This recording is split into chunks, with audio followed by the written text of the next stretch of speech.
Guardrails are a system designed to keep vehicles from straying into dangerous areas. So the guardrails were there to protect and to direct, especially the motorists, right?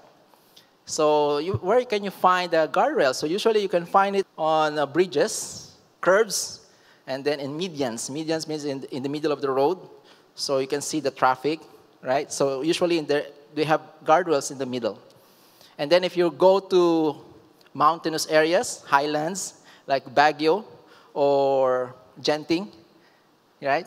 You will see a lot of guardrails, especially near the cliff, just to make sure that the drivers know that there is a danger area there, right?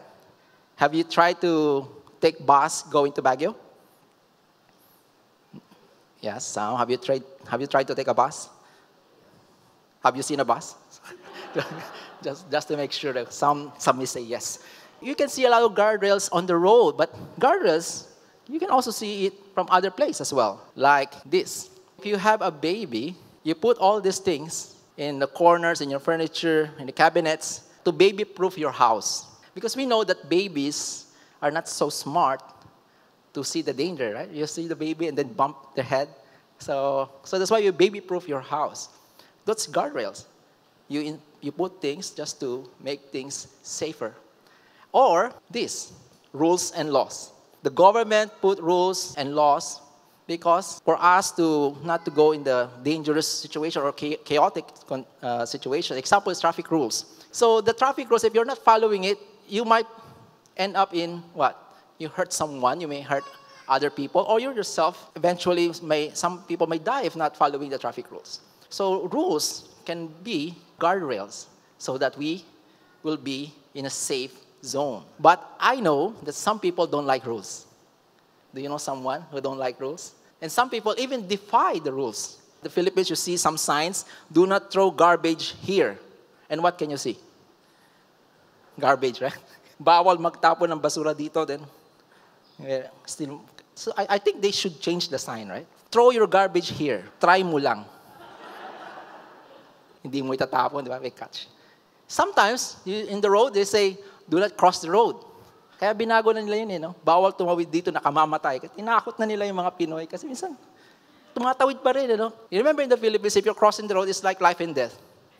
Right? Parang, kukukross ka na. Ito na naman ako. Ingatan mo yung mga bata. Tatawid na naman ako. Parang life and death, no? That's why they put railings so that you don't cross the road. These are rules the government imposes so that we have a safe environment. But some people may still argue that we don't need guardrails. Okay, I may agree with you, because some people may say that I can be careful in my driving. But the problem is, you might be careful, but the people around you are not careful. Right? Because we have our own shortcomings. These are our shortcomings. Sometimes we are clueless. We have no idea to the consequence of our actions. Sometimes we are complacent. Like biking, when you started biking, you are slow, but eventually when you are familiar with it, you've started to you ride faster and faster and become complacent, right? And then procrastinate. Sometimes you need to do things now, but sometimes you want to do things, that's what you want to do. Forgetfulness and carelessness. So these are the things that we have as shortcomings. That's why we need guardrails. Especially those things that affect us are the decisions and actions of other people.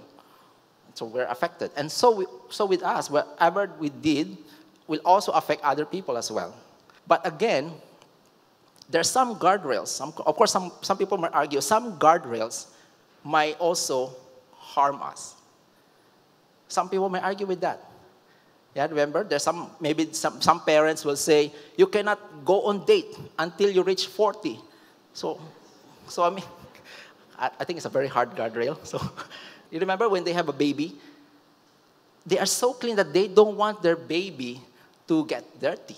There's the rule in their house. But there's some research says that there are some baby who are, so clean, end up to have a lot of allergies when they become old, compared to those kids that they stay in the barns or in a farm. What I'm trying to say is that We need wisdom to establish guardrails. We need wisdom to establish guardrails. So that's why the title of this sharing, this conversation is this: Being Wise. Being wise. And the Apostle Paul admonished us about this. And this is what he said: be very careful then how you live, not as unwise, but as wise.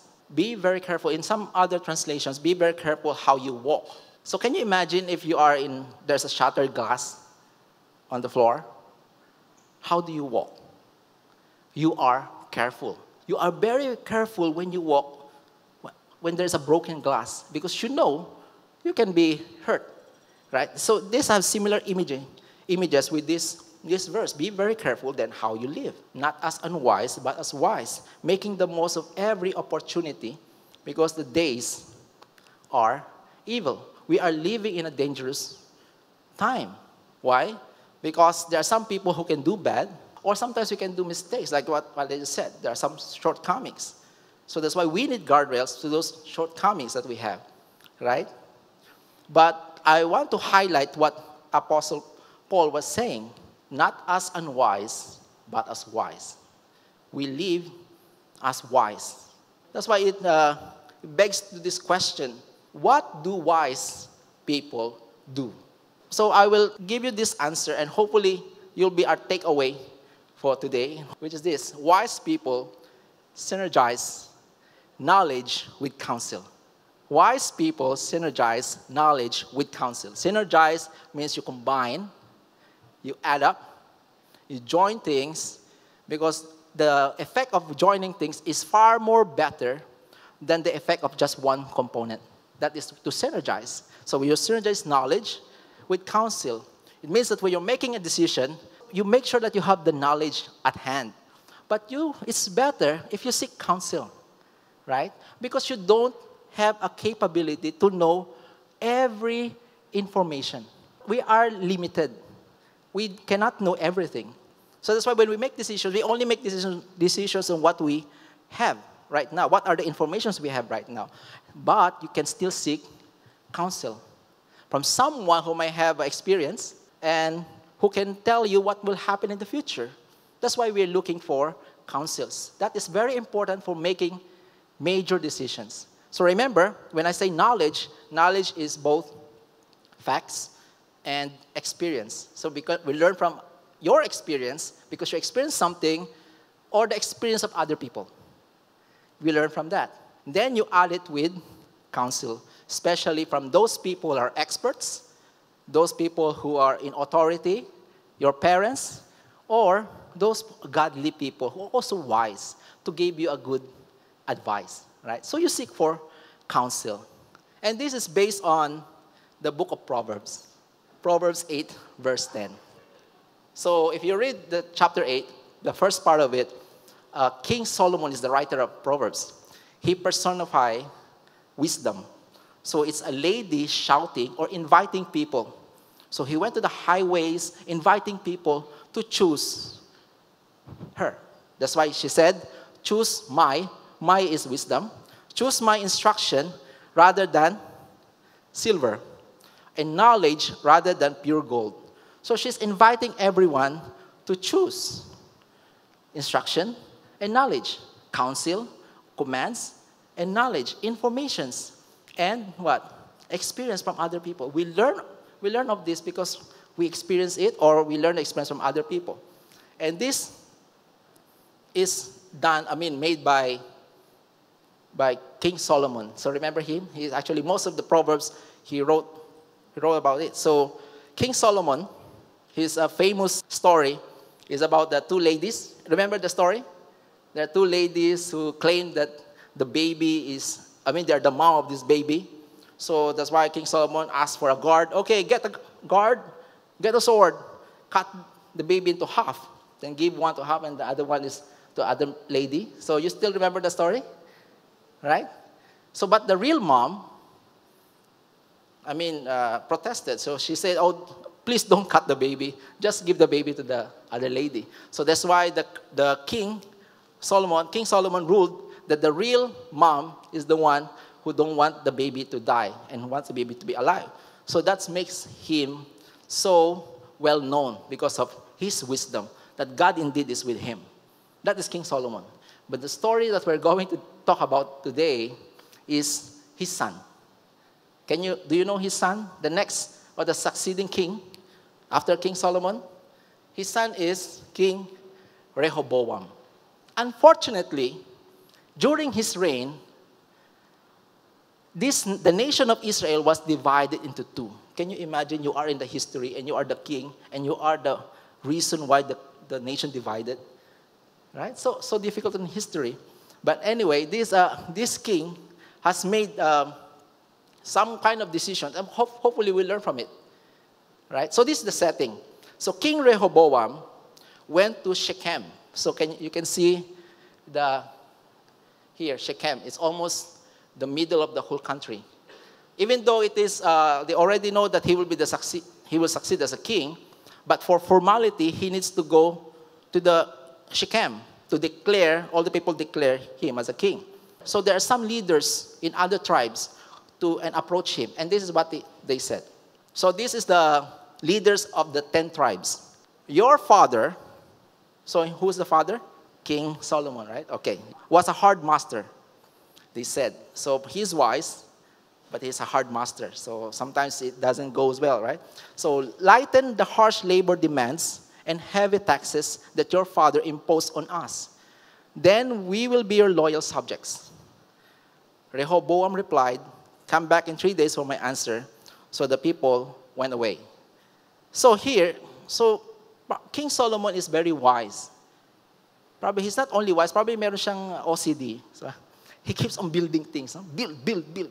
Probably in his sleeping, I want to build this, I want to build that. So when you're building something, a lot of things, you need money. So that's why he probably taxes a lot of people. And not only he needs money, he also needs workers. So that's why they have a harsh labors in them. So this is what King Rehoboam did. King Rehoboam discussed the matter with the older men who had counseled his father Solomon. So can you see if you have this in your resume? What's your work before? I'm a counselor of King Solomon. Wow. Tanggap kagad to. Counselor of the wisest man in the world. How can you counsel the wisest? But this is the old people. Right? So, what's your advice? King Rehoboam asked. How should I answer these people? The old counselors replied, if you are good to these people and do your best to please them and give them a favorable answer, they will always be your loyal subjects. Sounds fair. Sounds good, right? It seems that the old counselors are giving him a very good advice. They're giving King Rehoboam some advice that what you're going to do now, and he's giving them the foresight. What will be the effect of what you're going to do now? So that is a good advice, some counsel. When someone's giving you a counsel, they're giving you a picture what is ahead. What could happen to you if you do this? So that's why you're seeking for counsel. Right? So this is what the old people do. That's why it reminds me of our leaders in Singapore. Right? Our leaders in Singapore are so they look after for the welfare of the people, as well as also they need to raise tax for the welfare of the next generation. Right? So that reminds me. And by the way, next week we will wearing mask is optional. Maybe somebody will say, bakit ko alisin? Nakakaganda naman. I don't know. How can you tell to your friend, oh, you look nice with mask? You don't say that, right? You don't say that to you, oh, you look nice with your mask. Keep wearing. So it's not good, right? If you value life, you don't say that. So the leaders think and look for the welfare of his people. We can learn it from our leaders here in Singapore. And same with the old counselors. They look for the welfare of the people. Probably they are so tired because of the harsh labor. So that's the counsel of the old counselors. But what's the reaction of King Rehoboam? And this is the reaction.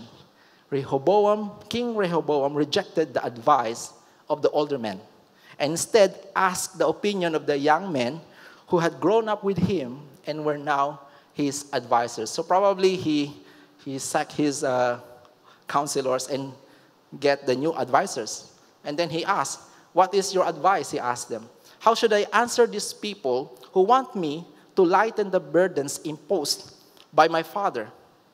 Okay, I'm not against asking counsel with the young people. I'm not against that. But you need to understand the context here. So it's clear that these people grow up with King Rehoboam. So most likely, these people are yes men, right? So whatever the king will say, they will just say yes. Probably they understand and know what to say that the king already knows, right? Even in our work, right? There's some people who are yes men, right? Hey, do you know that? Tama ka, boss. Tama ka. Keep saying yes. Well, you also, same with this one. These young people maybe keep on saying yes. So there might be no real advice. Unlike the old counselors. Because the old counselors know the history, what is happening to these people. Alam niya yung history eh. Alam na nila kung ano yung mga nangyari. So that's why King Rehoboam should seek for more information before he makes a decision. And anyway, King Rehoboam, instead of listening to the old counselors, he just listened to the young counselors. Then the young counselor said, "This is what you should tell those complainers who want a lighter burden. My little finger is thicker than my father's waist." So can you imagine his finger? "My father laid heavy burdens on you, but I'm going to make them even heavier. My father beat you with whips, but I will beat you with scorpions." You see the counsel of the young people? In this context, this story. They just want things to do what is doing right now. They don't give foresight kung ano yung dapat mangyari sa future.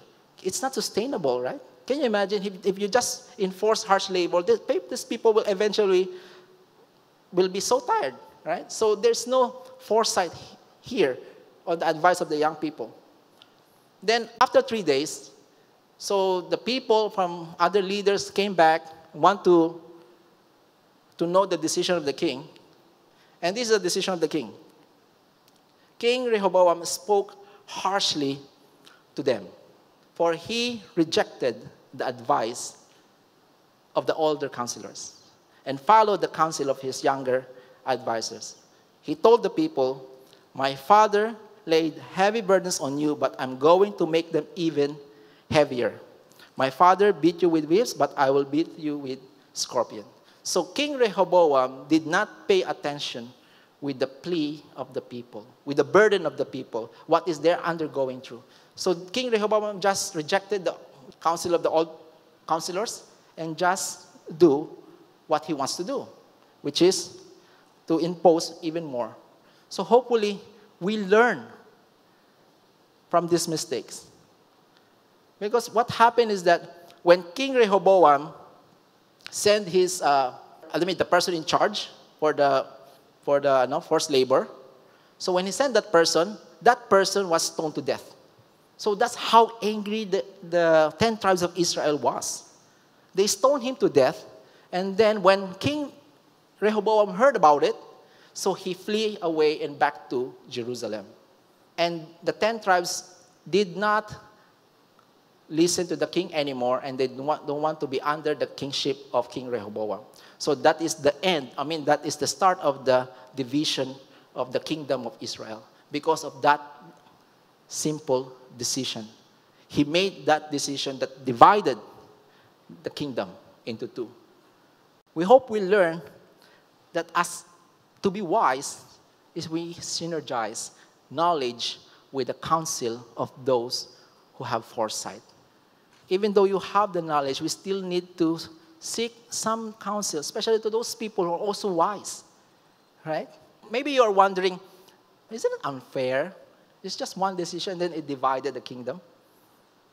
Do you think it's unfair? But actually, the problem started even before King Rehoboam. The problem started even for the King Solomon. Even in time of King Solomon, because he keeps on doing buildings, so he needs to raise taxes and he needs to do some work. So that's what he keeps on doing. And not only that, But he turned away his heart from God. He drifted away his heart from God. Why? Because he has many wives. It's not wise to have many wives. Ang ganda nun, ano? Not wise to have many wives. Remember that. Tell that to your husband. Not wise to have many wives. You cannot handle one, right? How much more if you have more than one? Yeah, so, and this is what happened to King Solomon. It's not wise to have many wives. And because of his many wives, his heart is turned away from God. And God is angry with him. Because it is the wives of Solomon that turned him away from God. Because he needed to please his wife. Right? All of his wives have their own gods. So that's why he put all the gods in all the mountains. And then he turned away from God. And this is what the Lord said to King Solomon.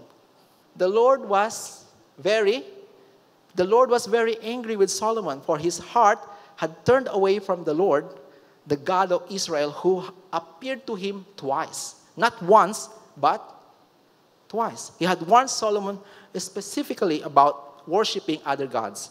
But Solomon did not listen to the Lord's commands. So now the Lord said to him, since you have not kept my covenant and have disobeyed my decrees or disobeyed my commands, I will surely tear the kingdom away from you and will give it to the one of your servants. So the problem actually started even before King Rehoboam. King Solomon, even though he's the wise person, he never always wise. That's why this is my challenge. Be wise always. Be wise always. Because we need wisdom when establishing guardrails. Be wise always. We learn from King Solomon as well. Because he is even wise, but it doesn't mean it's one-time event. Being wise is always, perpetual. You keep on doing it. You make decisions. You always make sure that you do wise decisions. Particularly, based on our point message, be wise means by in the present, you gather information. If you're making a decision, you try your best to get the information in your present, right? And then learn from experience from the past and seek counsel so those people would have foresight. So basically, it's like a time. What is now and what is in the past and what will be in the future when you're making a decision. Now, because you gather information. The past, because you learn from experience. You know what happened in the past. And in the future, what could happen. That's why we seek some people who may have foresight and knowledge. And eventually, when you are getting older, you have more wisdom along the way. And you become a counsel to other people. Right? So that's why, to our youth, listen to your parents. Right? That's why why? Because your parents was also a teenager before. And when they are teens, they're also like you. So they probably have made mistakes or done foolish things, but that's why they have some kind of rules or guardrails or commands or instructions that given to you because they know what could happen in the future, what is best for you. That's why listen to your parents. Especially there's some research about the teenagers. They say the teenagers have not yet developed. The brain is not yet developed, especially the frontal cortex, this part of your brain, where the seat of rational thinking and decision making is not yet developed. So that's why teens are more risk takers, novelty seekers, and they value peer relationship. I remember one time when I was a teenager, so naging teenager din ako. When I was a teenager, my parents will always remind me to focus on your study. Do not enter into boy-girl relationship. You are too young for that. So they keep on repeating that. But in my school, all the handsome guys have girlfriends. Can you imagine the pressure?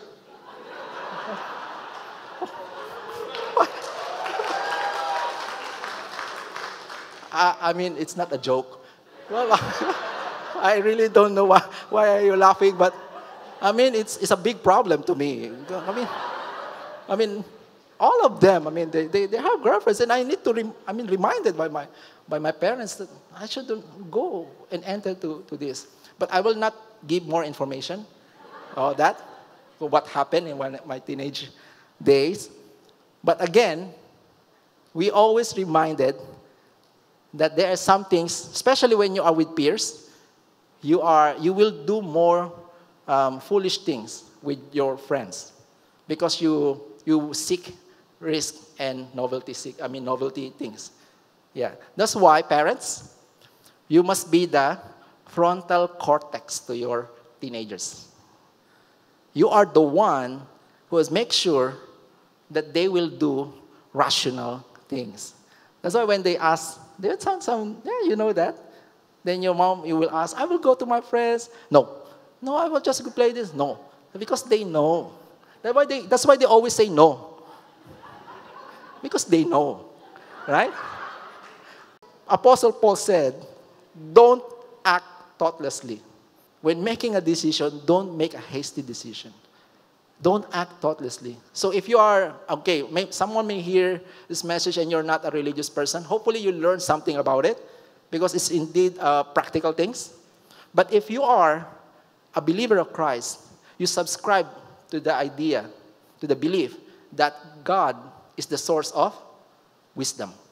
That God is the source of wisdom.